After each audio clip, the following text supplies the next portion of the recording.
Hello and welcome to the Literary Lair. 25 years ago, something very important happened on this very date. That's right, the 33rd anniversary of the JFK assassination. Oh, yeah, and also Star Trek First Contact came out. First Contact is to some one of the only good Star Trek movies released since The Undiscovered Country, and the effect it had on the franchise, at least in film, is pretty incredible.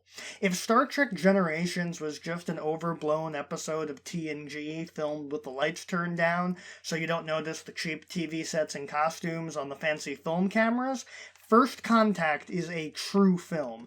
The budget was bigger, the costumes were new, they had an entirely new ship design for the big screen, and it is ultimately more of an action flick than any Trek movie before it, and pretty much every Star Trek movie after it, save for maybe Beyond, has been trying to recapture the feeling of it, most of the time to the detriment of the film's story.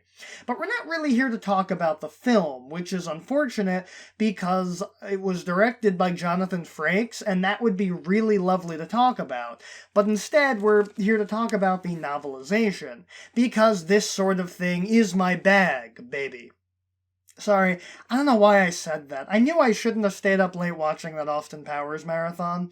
Anyway, as I've said before, novelizations have a tendency to fill in the gaps on stuff that can't be shown in a movie, whether it be budgetary reasons, or simply because the medium of film doesn't allow the story to show certain things because they don't have enough time, and naturally, when it comes to an action-oriented Star Trek film, which is fairly light on explaining things, a novelization can go a long way to developing a film's story and enhancing it beyond what we saw on screen. However, before we start, I'd like to share a funny anecdote. So I've had the idea to review the novelization for years, and I always figured I'd do it for either First Contact Day on April 5th or for the anniversary of the movie, but 25 years to the day felt like a good time to plan it for. So about a year or two ago, I bought an ebook copy because it was on sale for 99 cents. They do monthly sales for the Trek books, which is how I read most of them now that I think about it.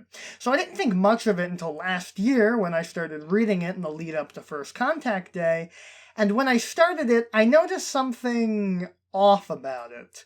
It seemed very much not an enhancement at all. It was just covering events that were on screen, but it felt almost truncated, being just 95 pages. What tipped the scale over the edge for me to actually look up what the heck was going on was when I got to the famous "to hell with our orders" scene, and the book had it down as "forget our orders." So naturally, I quickly checked Memory Alpha, and I discovered something funny. Like most Star Trek movies, and movies in general, there were two novelizations. One by John Bornholt for the Simon & Schuster imprint Minstrel Books, their children's imprint that also published Nancy Drew and the Hardy Boys.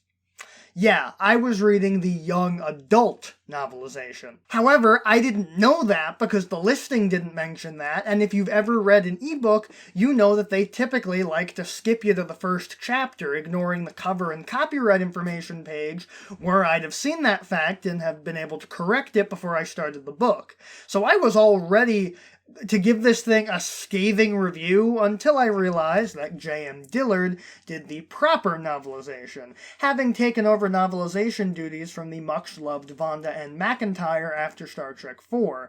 And this may surprise you to hear, but I haven't actually read every single Star Trek movie novelization. In fact, before this one, I'd only ever read one previously, and it was Dillard's novelization of Star Trek VI: The Undiscovered Country, which was really good, so I'm pretty optimistic that this will be a good read.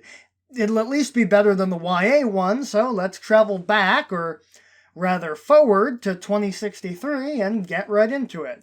This is Star Trek First Contact.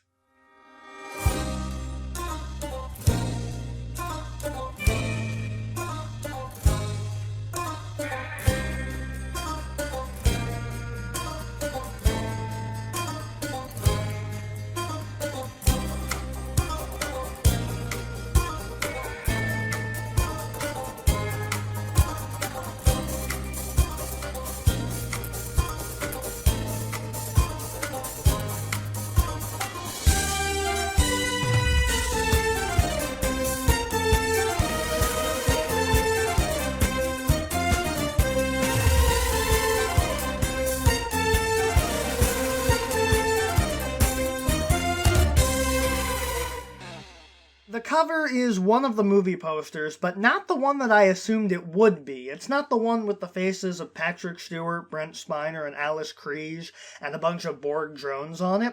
It's the one featuring just the Enterprise zooming past the hull of a Borg cube in warp, and the film's logo at the bottom, which is surprisingly effective. It's not too busy, and while it's not an oil painting that I might have expected from older Trek books, particularly some of the older novelizations, it's a really good cover, even if it's slightly misleading because the main Borg threat comes from a spear and not a cube, and they set up shop in the Enterprise after that gets blasted to bits rather quickly, and I'm rambling again, aren't I? But like I said, I like that they chose this poster for the cover because it feels more like a book cover than a movie poster, and shows that they're distinct in their own right while telling the same story, since the other poster is the more memorable one. On the cover, we've got the tagline of the movie and the Borg in general, "Resistance is futile," and the smaller text telling us that it's a major motion picture from Paramount, and it's got an exclusive behind-the-scenes look at the making of the film, too. And the author listing tells us that it was written by J.M. Dillard, who has done several Trek books over the years, both novelizations and standalones, and it was based on a script by Ronald D. Moore, mastermind of the Battlestar Galactica reboot, and my new favorite show, For All Mankind, and Brannon Braga, mastermind behind half of Enterprise. Anyway, on to the story itself. The story begins, much like the film, with Picard's memories of being assimilated back in the best of both worlds, which include the Borg Queen, and the double fake-out nightmare that includes a Borg servo ripping through Picard's cheek before he wakes up in his ready room and receives a communique from Admiral Hayes at Starfleet. The Borg have launched another invasion, a single cube headed towards Earth, which Picard knows about even before being told, the source of his nightmares, and the Enterprise is to be kept out of it, patrolling the neutral zone for potential Romulan capitalization of the invasion, not because the ship is brand new out of dry dock or untested, but like Picard later says, Starfleet has every confidence in the Enterprise and her crew, but they're not so sure about her captain, and that a man who was taken over by the Borg should never be put in a position to face them again. Which is also why Sisko was undercover with the Maquis hanging out with Eddington at this time. Well, either that or because they didn't have the budget to get Avery Brooks in the movie.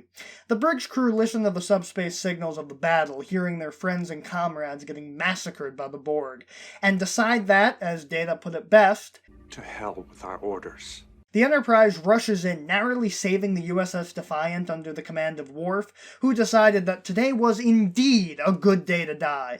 But fate had other plans, as he's beamed over to the Enterprise and, using Picard's knowledge of the Borg, managed to find their weak spot and focus fire on it, destroying the cube, but not before it ejects the spear. They pursue it, and Worf comes up to the bridge to join Tactical, and there are a few lines here and there that were rightfully changed from the original script for the movie.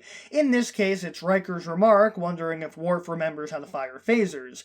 In the movie, Riker just gets a glare from Worf, but here, Worf joins in on the joke, asking, "It is the green button, isn't it?" That is a joke. I get it. It is not funny, but I get it. Which is a decent enough joke, but I think it's far more in character for Worf to just glare, and it portrays the Riker-Worf relationship a lot more accurately. The sphere begins to time travel, because the Borg can just do that at will now. Maybe they picked it up from the Krenim or something. And caught in the wake, the Enterprise watches the Earth become assimilated before their eyes. Which can only mean one thing. Scotty went back in time and saved Kirk from the Nexus using a bird of prey again. Damn it, Geordi, this was your week to watch him. Knowing they have to do something, Picard orders them to follow the Borg ship into the past. Then we flash back to 2063, and Lily Sloan is hanging out with Zefram Cochrane and reminiscing on her past, having spent much of her adult life living through the horrors of World War III, her time at college studying to be an engineer cut short when the world went to hell, and she spent her time roaming the country trying to survive as best she could with her parents, her mother dying of cancer, having been curable with the right medicine before the war, and afterwards her father drank himself to suicide. After that, she met up with Zephram Cochrane in Bozeman, Montana, who claimed that he could make them both rich using her skills as an engineer and some old missile silos to build a spaceship named the Phoenix, equipped with a warp drive that some Indonesians would pay top dollar for. And their launch date is finally here, but as they watch the stars, Lily notices something crashing down to Earth, potentially an attack from their enemies, the Eastern Coalition, or Econ, and while Lily intends to head for the Phoenix, Cochrane heads right back into the bar. Which sounds bad, but it was only to go get the ship's keys, because the bartender took them from him after his 7th whiskey sour. It turns out to be blasts from the Borg sphere, which causes a lot of damage to their camp. Up in orbit, the Enterprise dispatches the sphere, but realizes the damage it did, and heads down to ensure history will unfold properly. With Dr. Beverly Crusher and Data, Picard first has them check on the bodies, seeing if Cochrane is among the casualties, since they might be able to fudge things even if he died using the Gabriel Bell protocol, and then checks on the Phoenix, and Lily heads inside the cockpit to check on her baby, finding it damaged and releasing copious amounts of theta radiation. As she begins to hallucinate from the exposure, she leaves the cockpit and runs into Picard and threatens him, before firing a full clip into Data before she collapses, and Dr. Crusher begins treating her for the radiation sickness. Data and Picard start scanning the Phoenix to see what'll need to be fixed, and calls down to Geordi to start repairs while having Riker search for Cochrane. As Geordi leaves Ensign Goldshirt in charge of engineering, he also notes that it feels unusually warm in there. While investigating the EPS conduits, however, Ensign Goldshirt is killed by the Borg, who somehow beamed themselves onto the Enterprise during a split second when the shields were down, and are setting up shop in engineering. Back in Bozeman, Picard and Data do some male bonding rituals regarding Picard being able to touch a ship he'd seen behind glass at the Smithsonian hundreds of times. Ironically, because I imagine a lot of people feel that way now about the original Enterprise model on display there, interrupted by Troy, who tells them that the search for Cochrane hasn't been fruitful yet. Worf contacts Picard to tell him about the environmental control weirdness, and Picard immediately realizes that it's the Borg, and returns to the ship with Data, who locks the ship's controls with a fractal encryption that only he can break, before Dr. Crusher returns to sickbay with Lily, and begins treating her for the theta poisoning, but the Borg begin to spread out, and they start attacking sickbay. Dr. Crusher is forced to wake Lily up, Prime Directive and temporal investigations be damned, so they can move all the injured and sick out of sickbay. To serve as a distraction, Dr. Crusher activates the EMH, who does the best he can while Dr. Crusher and Lily crawl through the Jeffries tubes. After all, he's a doctor. Not a doorstop. Lily is confused because she remembers the theta radiation and knows that she should be dead, but doesn't entirely trust her mysterious benefactors, so in the confusion, she crawls off in another direction when they aren't looking. Up on the bridge, Picard lays out their plan. Take engineering back by busting the plasma coolant tanks, the release of plasma being able to liquefy any organic material on contact. The Borg aren't entirely organic, but they assimilate people for a reason. They need the human parts to survive. They're not the Cybermen. Of course, if it was the Cybermen, it'd be easier, because gold is a lot easier to replicate than it is to modulate their weapons frequency. Picard also lays out a grim fact. Anyone they see who used to be their friend, they have to shoot on sight, because there's no way to get them back, and this is a mercy killing. Which are pretty big words coming from Mr. I used to be Locutus of Borg, but we'll get to that later. Worf objects to Picard's presence on the strike team, but Picard overrules him because Patrick Stewart really wants to be an action hero, and they head out. On the way, Worf runs into Dr. Crusher's people and guides them to safety, with Crusher asking Worf to look out for Lily, who they lost track of. The attack on engineering goes poorly. With several crew assimilated, the group splintered during retreat, and Data dragged into engineering and kept as a prisoner. As Picard retreats, his fear keeping him moving, he's attacked by Lily, who steals his phaser and demands to know where she is, and Picard struggles to break through her panic to convince her that he's not the enemy. In Bozeman, Riker finds Troy completely sloshed at the bar, which doesn't sound like a smart way to locate the most important man since Neil Armstrong, but it turns out that the man she's getting drunk with is Zephram Cochrane himself, who Riker notes is definitely not the man he remembers from history class. Data, meanwhile, awakens in engineering, finding himself face-to-face with the Borg Queen, who, despite Data's protest that he's immune to their techniques, is determined to see for herself whether he's bluffing or not. Riker and Geordi show Cochrane the Enterprise in orbit in order to corroborate their story and convince him that they're on the level, but Cochrane is having a hard time. The alcoholism isn't just for fun or just because the world's gone to hell, it's because Cochrane is self-medicating for a mood disorder that would have been treatable just a few decades earlier. But because of the war, he's left dealing with it by himself. And that disorder is what led to the Phoenix in the first place. They found the missile silo, and Cochrane realized that he could finally build his warp engines, but his efforts took far longer than originally anticipated, and over that time his mental state deteriorated, and sometimes he's got good days, and sometimes he's got bad days. It's a pretty fascinating read versus Cochrane's behavior going fully unexplained in the movie. Anyway, Riker and Geordi tell him that all they need from him is to do exactly what he was going to do anyway. Launch the Phoenix on schedule so that it can draw the attention of a nearby alien scout ship, and initiate the first steps toward the creation of the United Federation of Planets. Of course, they're so starstruck that they tell Cochrane all that point blank, and it freaks him out, because it would freak anyone out to find out that they're one of the most important people in history.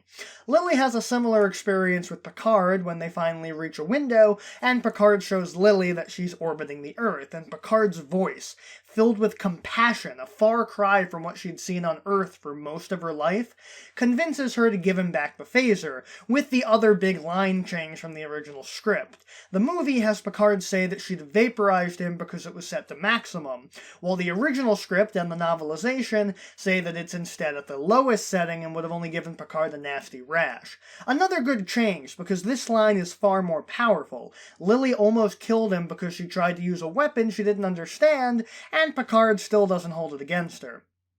And with her finally on his side, Picard can finally drop the time travel bombshell, and the whole future has no money stuff, and as they attempt to get through the Borg, end up taking a detour into the holodeck and into one of Picard's Dixon Hill Hollow novels, in order to find a weapon that the Borg haven't adapted to, holographic bullets, with the safeties turned off. Picard steals a Tommy gun from the villain and unloads it into the Borg, screaming and shooting until he runs out of bullets, surprising even Lily, who wonders what the Borg did to him to provoke that reaction. Lily also realizes that the Borg drone, who Picard is stripping for parts, the neuroprocessor to be precise, is wearing a Starfleet uniform, and Picard tells her that the drone used to be Ensign Lynch, and then prepares to head up to the bridge because he's figured out their plan. In engineering, the Borg Queen offers Data humanity and starts grafting human skin, stolen no doubt from his Enterprise comrades, onto Data's endoskeleton, which I don't think is really explained in the movie, but I think it really should have been because that's really creepy. Zephram Cochrane, in addition to being uneasy about the hero worship, and has an awkward meeting with Reginald Barclay, who, to be fair, acts pretty much how I do at conventions when I meet actors I like, is also concerned about being a target, seeing the destruction wrought by the Borg onto the camp with the intent of destroying him. It's enough to make anyone concerned about their mark on history when people died because someone was aiming for you, or finding out that there were wars fought in your name. And I don't think there's a Zephram Cochrane of Caesarea. We also have the famous I gotta take a leak scene, which plays out pretty much the same as it did in the novelization as it did in the movie. Then Cochrane sneaks off to get hammered, and Riker and Geordi search for him, with Geordi realizing the effects of the hero worship, and Riker realizing Cochrane's struggle with mental illness, and they fire a stun shot at him to halt his escape.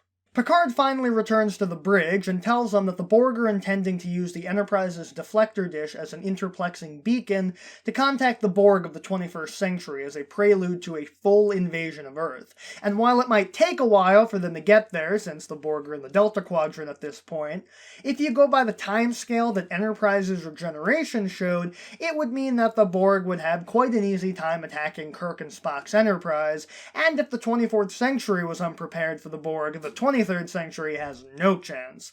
Unfortunately, they can't get to a shuttlecraft, and stopping the modifications from inside the ship is impossible, so Picard asks Worf if he remembers his zero-G combat training.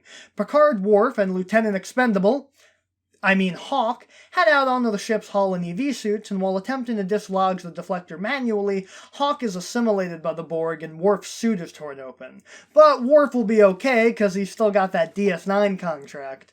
Poor Hawk. If only he was a main character. The Hawk drone attacks Picard, but Worf, having used some Borg tubing to stop the decompression, shoots and kills Hawk. But it's okay, because he falls through a temporal fissure and ends up getting magical powers and even gets to fight the Green Arrow. And if you thought that I was going to go for the low-hanging Captain America the First Avenger joke, you're absolutely right. And then when Damien Dark died and went to hell after fighting the Legends, he actually got reincarnated as Dum Dum Dugan and fought Nazis alongside Captain America. And if you thought that I was going to go for the much less low-hanging Angels in the Outfield reference, Jesus, how many movies has Neil McDonough been in? I bet I could find a way to work in a Paul Blart Mall Cop 2 joke. I was kidding! Picard furiously works to finish the job, telling himself not to yield to the Borg, and manages to send the deflector flying off and fires at it with a phaser rifle, destroying it. But the job is only half over. The Borg are still slowly but surely taking over the ship, and they still have Data. Speaking of, Data deals with the Borg Queen's cries of bribery and attempts escape, but to no avail. The Borg wound Data, which hurts because of his newly acquired skin, and while he claims that nothing matters but the well-beings of his comrades and his duty, the Queen attempts to sway him by promising new outlets of emotion and feeling, asking when the last time he utilized his fully functional nature, and while the movie used the length of time 8 years, 7 months, 16 days, 4 minutes, 22. Far too long. to imply that he was remembering his dalliance with Tasha Yar in The Naked Now, the novelization has an image of Tasha Yar flash in Data's head as he remembers her, as he realizes that he finally understands Spock's dilemma. Not to become fully emotionless or fully emotional, but to strike a balance to complete one's duties efficiently. And Data tries to keep his mind on the plasma coolant tanks as he decides on whether or not to take the Queen's offer. Although the Queen seems more interested in using Data and her attack as revenge against the one who got away, Picard. Riker and Geordi attempt to calm Cochrane down, with Troy administering some calming drugs, and Riker using one of Cochrane's own future quotes against him, despite Cochrane insisting that the ship isn't to usher in a new age of exploration, it's just to make money to retire nicely, but he's back in the game and ready to make the flight. Picard and Worf return inside, but the Borg are overrunning the ship, and they can't fight back fast enough to keep them at bay. Worf insists that their only option is to run to the escape pods and activate the self-destruct, but Picard won't do it, even despite Dr. Crusher and Lily's protests. Worf says that Picard is letting his personal experiences cloud his judgment, and Picard makes a comment about Worf being a coward, and if Picard was any other man, Worf would have killed him where he stood. Picard goes to his ready room where Lily follows, because the officers have a sense of duty and are accustomed to following out Picard's commands, even if they don't make sense. But Lily doesn't, and after Picard explains that he was once assimilated by the Collective, hence his treatment of the Borg, she rips into him with a reason you suck speech about how he's just out for revenge, Captain Ahab style. Enlightened 24th century sensibilities be damned. And she brings up a good point about how Picard didn't even try to save Ensign Lynch, although the novelization points out that Picard hadn't even realized who it was until after he started firing. At least he thinks he doesn't realize it. But to quell the nitpickers, while, yes, the people who were assimilated, even regular drones, can be restored to normal, as was shown with Picard and 7 of 9 and the XBs from Picard, it takes time and resources that they usually don't have. Certainly not when they aren't even sure they can return to the 24th century, so Picard made the right call with Ensign Lynch. Picard gives his justification that they have to draw a line in the sand, that they have to look inside themselves and say, what am I willing to put up with today? Not fucking this! I mean, the line must be drawn here. This far, no farther. But Picard is thankful for Lily's outside perspective and quotes Moby Dick, although Lily doesn't recognize the quote because she's never actually read the book. And considering how long that book is, I don't blame her. Although I bet she saw the 2035 film adaptation with Tom Holland as Starbuck and Chris Pratt as Captain Ahab.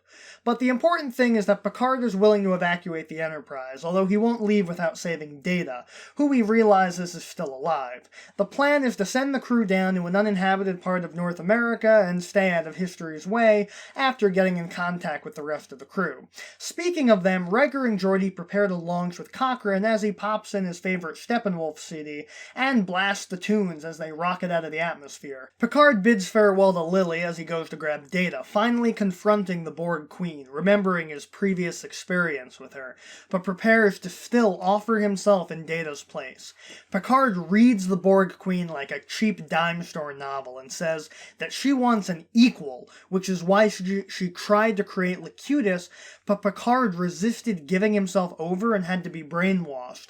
But now she's found an equal in Data, who seems to have fully joined her, and begins to follow her order to fire torpedoes upon the Phoenix, while Picard is taken to be returned to the Collective as a drone, her final revenge. But Data isn't quite the easy mark the Borg Queen imagined. Data deliberately misses, and as the Phoenix makes its historic flight and Zefram Cochrane realizes, as he sees the solar system from space, that he does want to usher in a new age of exploration, Data destroys the plasma conduits with an "I am a man" punch, and Picard fights against the Borg Queen, who are both trying to prevent themselves from being overtaken by the plasma, but Data emerges from the plasma, his new organic parts vaporized by the plasma, and drags her down, ending the current Borg threat, though Picard snaps her metal spine just to be sure. And Data admits that he was in fact tempted by the Borg Queen's offer, but just for 0.68 seconds, which is an eternity to an android. Picard and company stick around to say their goodbyes and silently watch as Cochrane's camp is once again visited by aliens from beyond. But this time, it's the Vulcans, and as Zefram Cochrane introduces the Vulcans to rock and roll, the Enterprise crew return to their ship, ready to return home by copying the Borg's chronometric distortion. Does it make sense that they can just do that? No. But the movie is so good that you forget about stuff like that until you're nitpicking it in a YouTube video. As the Enterprise crew head back to the future, Lily watches Zefram Cochrane's historic first contact, and the novelization tells us before it ended that Dr. Crusher broke the Temporal Prime Directive to give Cochrane a final gift, a permanent cure for his mental illness, as the novelization ends with the Phoenix having risen, and it's never coming down. The story of the film is so well done that it lends itself perfectly to novelization. Picard's storyline is powerful, with his desire for revenge, to hurt the Borg like they hurt him, as Lily said. It's a neat deconstruction of Roddenberry's maxim that humanity has moved past petty conflict, and Data's dealings with the Borg are such a perfect mirror to Picard's experience, with the Queen trying to sway Data instead of taking him over, using his desire to learn about humanity against him. And in just the film, the stuff about how Zefram Cochrane becomes jumpy because of all the hero worship is a great punctuation to the usual time travel to meet historical figures plot that Star Trek does. Instead of, wow, he's just like he was in the history books, they realize just how much history fudges the details to make a good success story. Sure, there are nitpicks to be found here and there, but ultimately, the movie is good enough that you can look past them, for the most part, and just enjoy it. But how does the novelization compare? The novelization is great. The stuff that builds on Zefram Cochrane and Lily's backstory is so cool to read, because while it wasn't necessary for the film, it's a lot stronger that Cochrane's alcoholic tendencies were a result of PTSD and trauma, as opposed to just hero worship made him uncomfortable, and your heroes are real people. And Lily's experience as she struggled to survive in the dark, almost inhumane world really informs on how she acts around Picard, showing her the future that she thought she'd get and the one that she might still get. Especially since for both Cochrane and Lily, we get their inner monologue to tell us how they're processing everything, and no offense to either James Cromwell or Alfre Woodard, who are absolutely top-tier actors, but it's very difficult to impart that much information, all the backstory we get in the novelization that we don't get in the movie, into your character's body language, so it really helps to have this extra layer. And I've always felt it enhances the movie because I watched the film after having read this the first first time, and it's like a totally different movie, even if none of the scenes were changed. It's like I always say about novelizations, they don't exist to replace movies or TV shows. Not anymore. In the age of home video being prevalent, even as far back as 25 years ago, the home video market was flourishing with VHS, but to enhance the experience of having seen the film. With the exception of a scant few jokes that got changed later in production, everything from the movie is there, but done even better than it was on screen. Another great thing is just a lot of the writing is very snappy and descriptive in a way that a single shot can be in a movie, so it perfectly encapsulates the look a character might give in such a way that you can see it on the page, even without having seen the film. Like when they're in the missile silo in Bozeman, and the text remarks about Data having deactivated his emotion chip, which is why he handles Lily so quickly and efficiently, and it mentions that Picard thinks to himself about how much he envies Data for being able to turn on and off his emotions. Sure, we sort of got that later on when Picard tells Data that when they're on the way down to go fight the Borg in engineering, that he envies Data for having the ability to turn on or off the emotion chip at will, but I think I like it better when it's being told by the omniscient narrator rather than something Picard actually expresses through dialogue. But that's one downfall of the expansion, that sometimes you get redundancies like that, where the story repeats itself because one is a flourish put in by the author, and the other was an actual line in the movie script. Not that it's enough to make me dislike it, but I always prefer reading about how a character feels rather than hearing them tell me how they feel, if that makes sense. Like, we get that scene with Data when he tells the Borg Queen that Believing oneself to be perfect is often the sign of a delusional mind. which Brent Spiner delivers with perfection in the movie, but the novelization adds a layer with Data said, his tone calm, but the inward maelstrom of emotions, anger, disgust, horror, fear, threaten to overwhelm him. It's the same deal with Cromwell and Woodard. No matter how good of an actor you are, some of that's going to get lost, but not on the page.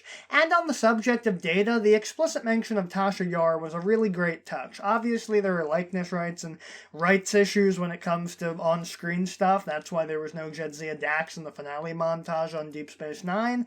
But it's nice to have Data thinking of Tasha with the new burden of emotion mixed in, and how it affects Data. Picard's anger-driven, revenge-fueled quest to defeat the Borg also comes across even stronger on the page. I feel like I'm repeating myself here, but I want to touch on what were the strongest elements of the movie that are even stronger here, but it really does boil down to the great character beats you can get out of a novelization when an author can really dig into the moment that you just can't get in a movie with a limited runtime. Anyway, I'll move on. The Borg Queen is a character that doesn't really work outside of the vacuum of First Contact for me, and even then only works a little bit. What I mean is, I get why they did it. A movie needs a single antagonist, someone for Data to interact with as opposed to the gestalt of the Borg in general. Heck, it's why Locutus of Borg existed in the first place, because having a face to the Borg makes it scarier, when that face is someone you're used to calling a friend and ally. Not so much when it's Alice Kriege, who we've never really seen before. And they keep integrating the Queen into future Star Trek, even though it doesn't really work outside of that vacuum. Not to mention how the Borg were kind of neutered as a threat by Voyager, by turning them essentially into monsters of the week instead of the occasional threat. TNG used Borg well. They got their big introduction, then their big showstopper where they almost brought Starfleet and the Enterprise to their knees, and then the succeeding two stories, Borg and Descent, utilized a new story, the idea of Borg that were disconnected from the collective, the question of using an innocent to kill an entire species for the greater good, and then they were used to further Data and Lair's storyline, and even then it was a very small group of Borg. Voyager had them appear so much that their threat lessened so much that they were no different than the Kazon. And part of that is the Queen. There's supposed to be a hive mind, but it feels like, you know, she's like Rita Repulsa, and in a film you can look past that because I understand the necessity. But I sense I've gotten off topic. Ultimately, despite my feeling that the Borg Queen doesn't quite fully work for me, I think the novelization handles her pretty well, and the writing of Picard's meeting with her near the end is superb, with Picard uncovering the memories he'd forgotten from the assimilation, and his realization that he wasn't the only one out for revenge. One issue I do have with the novelization is that it follows the movie too well in some respects. In the movie, the action is bouncing all over the place because we're following 3 stories, and in a movie everything has to happen fairly linearly, with the events taking place as they happen in real time. In a book, I feel like you can jump back and forth and not lose the audience as much, so the fact that we spend the same chapter hopping from the Enterprise down the Bozeman and sometimes back up again for the Borgified area of the ship, it gave me a little bit of whiplash, and where I could, I tried to condense things together, so a lot of my summary shows stuff that might have taken 3 chapters to get done, but I put it all together because otherwise it had been Picard, Worf, and Hawk put on EV suits. Then Riker and Geordi and Troy deal with Cochrane on the ground. And then Data and the Borg Queen talk some more, and then back to Picard, and the entire review would jump around so much it would make your head spin. Like, yeah, the movie was like that, but maybe it should have been a chapter about Picard, and then a chapter about Riker and Geordi, and then maybe have Data interspersed between them. But otherwise, the pacing is good, and I never really felt bored while reading it. And unlike the young adult novelization, nothing happened too fast or felt truncated. Another issue is that, along with following the movie too closely in terms of pacing, it doesn't really add anything in for Deanna Troi or Dr. Crusher, who didn't get much to do in the film apart from 1 or 2 really good scenes each, and I wish they'd just gotten fleshed out a little bit more, because they didn't really get their fair share of really good character moments in any of the films, because they were, at their core, Picard's story first and Data's story second, and just by virtue of being more front and center, characters like Riker, Geordi, and Worf tended to get more focus on in the foreground than either Troy or Crusher. So I wish Dillard had added in a little something for them, but that's a pretty small complaint, considering that they also had to develop Cochrane and Lily, so I can see why that took priority.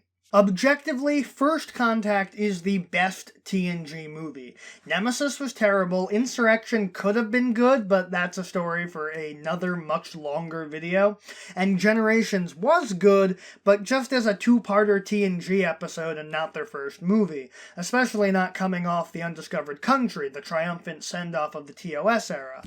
But the novelization is even better. It's everything I love about the movie and more. The pacing is great, outside of minor nitpicks, the characters all feel right and are mostly developed more than the movie could have ever hoped to have developed them, and I loved learning more all about the post-World War III stuff from Cochrane and Lily's backstory, which as a Trek fan is valuable to me because it helps flesh out an often unexplored area of the Trek timeline. While the movie is, again, my favorite TNG movie, I think I like the novelization even more. Just like with pretty much every novelization I read. I know I must sound like a broken record, but I really enjoy being able to dive deeper into a story and see how an author can flesh things out. I give Brandon Braga a lot of crap for Enterprise, but he and Ronald D. Moore hit it out of the park with this movie, and J.M. Dillard hit it out of the solar system with the novelization. She really has a talent for novelizations, and I really wish that they would, I don't know, maybe get her back to do some standalone novels for the current Trek era, if that's possible. I had a great time reading it, and if you're a Star Trek fan, really it behooves you to check out all the movie novelizations, but particularly check out First Contacts, because it really is a fantastic follow-up to the movie if you're like me and are one of those fans who like going more for character stuff than spectacle. And if you're not a Star Trek fan, well, I don't really know what you're doing watching this video, but if you want a gateway into Star Trek, First Contact is a decent way in since it's much more of an action movie, even if it is a tad dependent on knowing TNG's lore is a little bit more than, say, Wrath of Khan, which has cultural osmosis to back it up. But still, I definitely recommend it. And I can't think of a better way to spend First Contact Day than downing 3 shots of something called tequila, cranking up the Steppenwolf, and sitting back with a good novelization. And then maybe watch the movie after. I know I will. See you next time.